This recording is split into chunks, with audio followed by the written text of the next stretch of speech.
Due to wonderful technology, I can hold this and use it and not get electrocuted. So that's kind of a beautiful thing. But the first person that we are going to baptize is kind of relatively new to our congregation. How long have you been coming here? About 6 months. 6 months, maybe. About 6 months. Okay. And in our conversation, Jessica has known the Lord for some time, but in recent months, she is, let's say, gotten a little bit more serious, and her commitment to the Lord is very deep. And so today, all I'm going to ask you is to give your 10-minute sermon now. No. Jessica, is the Lord Jesus Christ your personal Lord and Savior? Yes, He is.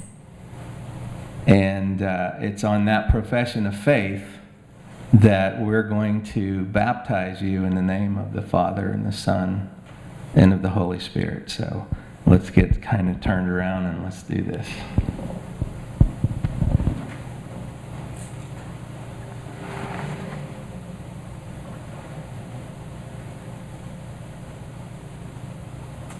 Jessica, it's with great pleasure and it is my distinct privilege to help you as you follow the Lord Jesus Christ. And just as He was baptized, baptize you in the name of the Father and the Son and the Holy Ghost. Buried in the likeness of His death and raised to walk in newness of life. Amen.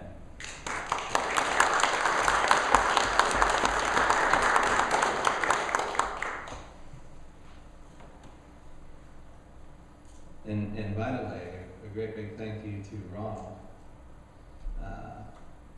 For once in my life, all I'm doing is kind of going through the motions. He is here helping me, and I appreciate that. And I also appreciate John, our head deacon. He is always in the tent, and I know it's something that he enjoys greatly. But he said to me, he said, let's let Ronald do this. That would be good for him to be able to get in there and be able to have that experience. So thank you for that. Tess has become a friend of mine. I've known her husband, a lot of years. We went way back and actually used to be competitors when I worked for a different paving company. We would go up against each other from time to time bidding on driveways. But through that whole experience, we developed a friendship. I think a mutual respect and a friendship. So it was just very God ordained that you guys found your way here. We couldn't be happier. So Tess, I appreciate your willingness to be obedient, to become baptized. And so I'll ask you the same question. Have you accepted the Lord Jesus Christ as your personal Lord and Savior? Yes, I have. Would you like to say anything else? No. Okay, then let's baptize you. And isn't it wonderful to have mother and daughter in the tank together? Amen. That's a very special thing.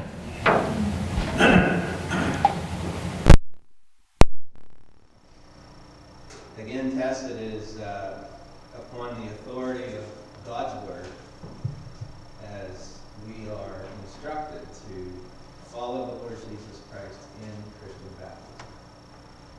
And it's based upon your personal profession of faith that we can now baptize you according to Scripture, in the name of the Father and the Son and of the Holy Spirit.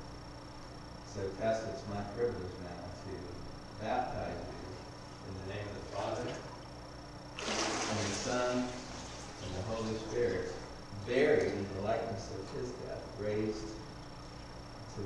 is his new creation. Now you guys need to hug.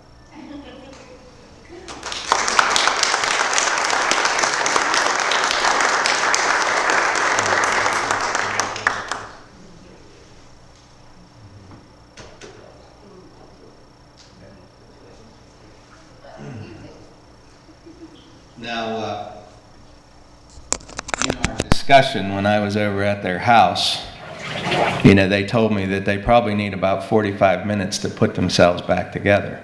And I said, one rule that we have here at First Baptist, there'll be no primping. So no primping allowed. So, anyway.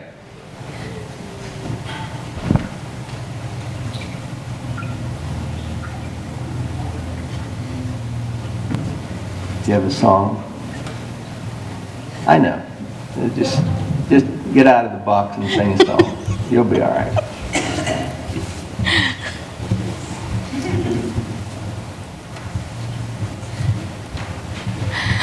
All right, we're going to sing I Will Enter His Gates with Thanksgiving in My Heart.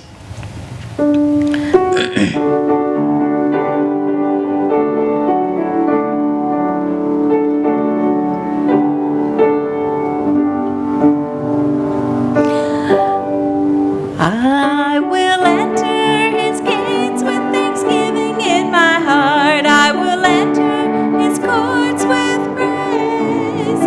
I will say this is a day that the Lord has made. I will rejoice, for he has made me glad.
All right.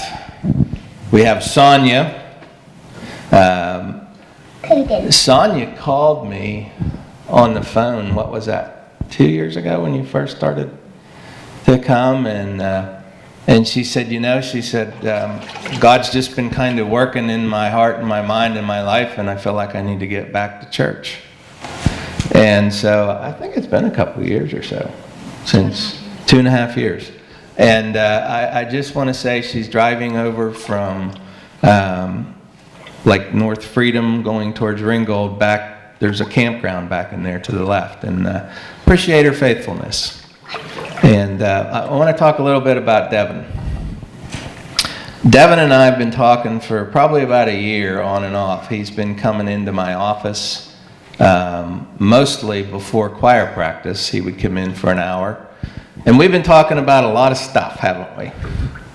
But the bottom line is I am excited to report that Devin has accepted the Lord Jesus Christ as his personal Savior. So I'm going to start with Devin, and we're going to baptize him. So come on over here. It's colder over here. Yeah, it's colder over here. That's because that's the heater right there. Oh, okay. Ain't that cool? Kind of like a big swimming pool, huh? So, Devin, have you asked the Lord to be your Savior? Yes. Say that again. Yes. Yes, you have. Do you believe He's forgiven you of your sins? Yes. And do you believe that you're going to someday spend forever with Him in a real place called heaven? Yes. Absolutely. Well, Devin, it's my privilege that based upon your personal belief and the prayer that you even prayed with me, we prayed together, and I believe Jesus has come into your heart and saved you from your sins and made you one of his children. So based upon that faith, it gives me great pleasure to be able to baptize you today. So I'm going to have you step around here and we're going to do this, okay?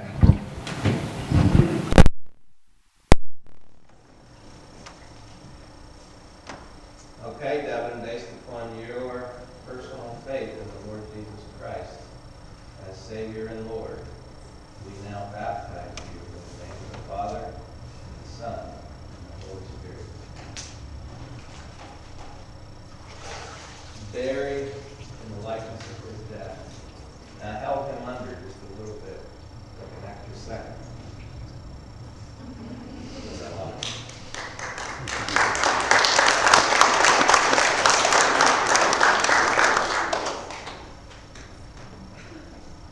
Okay. Sonia, have you asked the Lord Jesus Christ to be your personal Lord and Savior? Yes. And I know you're worried about her. Don't worry about her. She's not. So we are, based upon your personal faith, it now gives us great privilege to be able to baptize you. We baptize you in the name of the Father, and the Son, and the Holy Spirit. And that means that down under the water, the same as Jesus Christ, he was buried in a tomb. But he raised 3 days later. And that's what this is a representation of you now walking as the new creature in Christ that you are. So congratulations.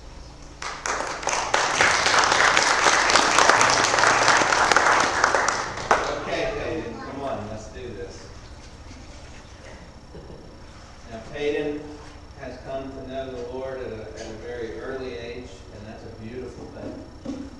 And we're going to do our best as your church family to help you be able to walk in the Lord and be obedient. And I can't wait till our Christmas pageant that's coming up here in a couple of weeks, because I know you're going to be part of that. So Peyton, because you have asked Jesus to be your Lord and Savior, we can now baptize you in the name of the Father, and the Son, and the Holy Spirit. Buried in the likeness of his death and raised to walk in newness of life.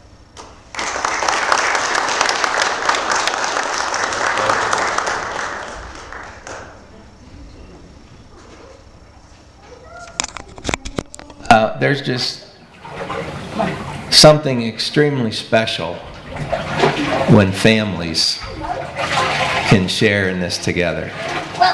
And not saying that that's the way it has to be done, but it warms my heart to know that the Holy Spirit of God is doing his work.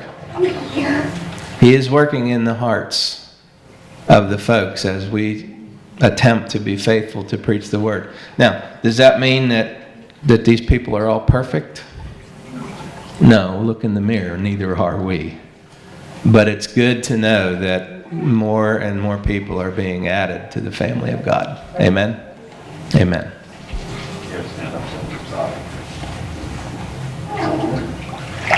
Oh my God.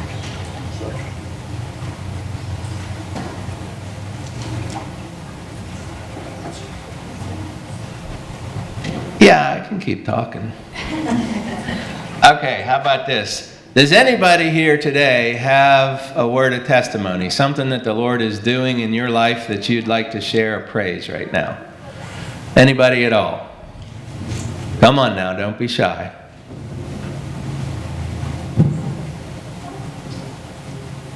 Nobody's happy? There's nobody that has anything to be... Come on, it's Thanksgiving, people. What are we thankful for? Yes. You're thankful for food on the table. I am extremely thankful for food on the table. Amen. How about somebody else? What are you thankful for? Thankful for family. A time where families will be together. Absolutely. Who else? What are you thankful for today? All right, did you see the sign out front? I thought of it and I thought, you know what? Maybe people will fill in the blank. It says, God is great, God is good. Let us thank him for, what's the end? Our food is the prayer, but we just said, let us thank him for ... Hoping just to stimulate folks to think about, what are you thankful for? Brent, what are you thankful for? I know you're thankful for your church family, huh? Friends and family, amen. Somebody else, what are you thankful for today? Anybody? Mike's back there nodding his head, so I think he's got something that he's thankful for. We do, amen. We serve an awesome God. Yes, we do. I thank him for answered prayer. Shelley says she's thankful for answered prayer. How many of you would agree with that over the years? I mean, wow, does God show up in a huge way, huh? I have a prayer request. As soon as we're done with church, we're headed for Virginia. That's the praise part of it. Aaron's moving home. That's the praise part of it. But the weather's a little owly, so pray for God's protection. So we're going to go ahead and do some more baptizing. Hey, this is Shelley. I told her when I met her, I said, boy, it's going to be easy for me to remember your name because that's my wife's name. So Shelley and Scott have just recently joined with our fellowship, and they've been coming down for Wednesday night Bible study, and we've had some good conversations together, and here's what I know.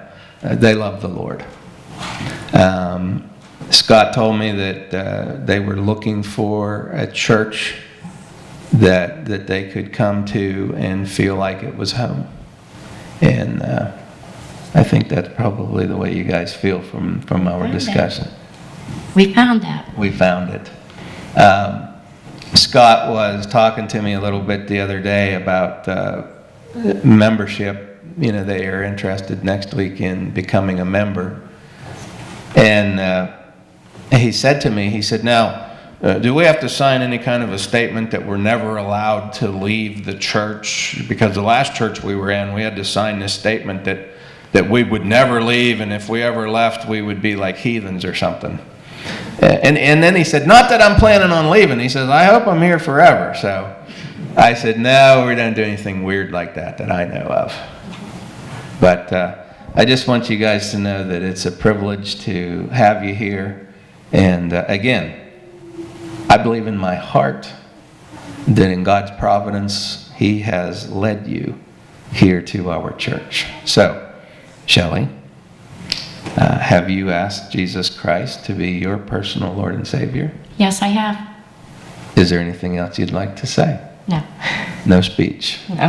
No sermonette? No. All right, then.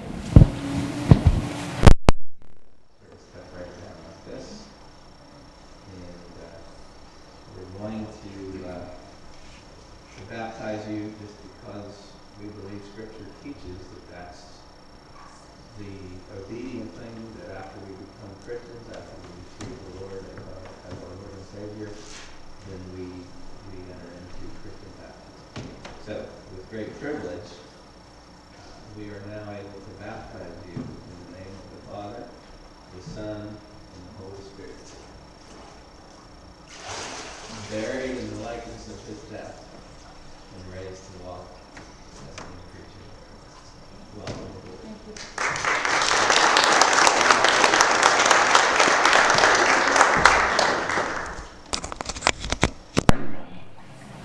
Out we go. So anyone else, what are you thankful for this morning? Just a small crowd, nothing to be afraid of. Hey, you know what I'm thankful for? I'm looking at two guys. Normally when I'm looking at Don McDaniel, it can be a little iffy. You know how that goes.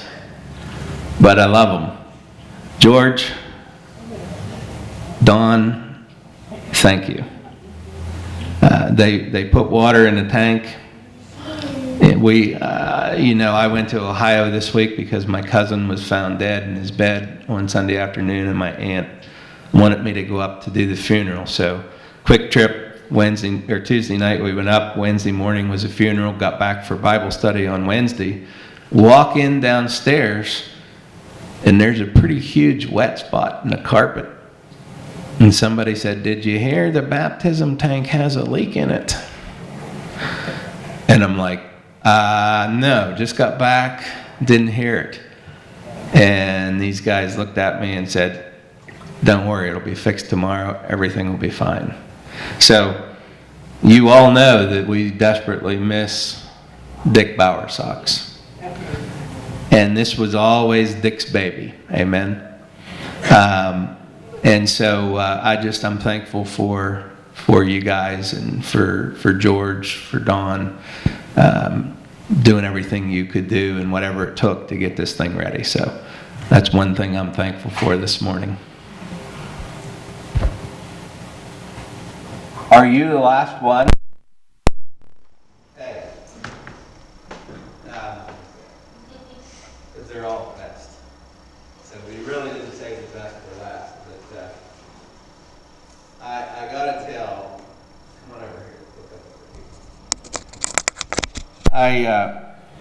I took Keaton out for lunch last Sunday after church, and we hung out together. And we went over to Joe's and got a sandwich. And I said, "So, why do you want to be baptized?" And he says, "Well, now that I'm a Christian, I agree with what you've been saying in church, and it's the right thing to do." And I said, "Well, how long have you been saved?" You want to tell her, or do you want me to? Okay. I can't. Okay, that's what I thought. And he said, "Well, I don't know." He says, "It was about 4 or 5 weeks ago in church." He said, "You were preaching, and in your sermon, you talked a little bit about hell and how horrible it was going to be." And he said, "I just decided at that time that I realized that I was a sinner and I needed to do something about it. So I prayed and asked Jesus to forgive me of my sins and be my Savior." And I just want you to know that just about brought me to tears. I'm so proud of you and so happy for you and so blessed, again, that God is using this place and the message and the word to add people to His family. That's just a beautiful thing. So Keaton, it is truly, truly, truly a privilege. I think you're a heck of a nice young man, and I think God has big plans for you, buddy. So it's a privilege to be able to baptize you today. So we're going to get you turned around this way. This way. We're going to run you out this way a little bit. Okay.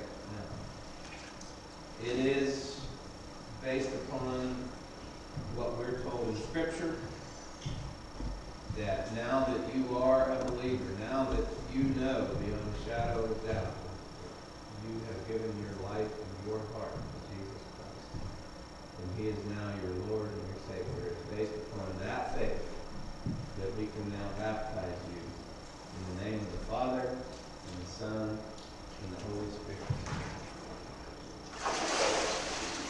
Buried in the likeness of His death and raised to be the awesome new creature He's making you to be. So I'm proud of you, buddy.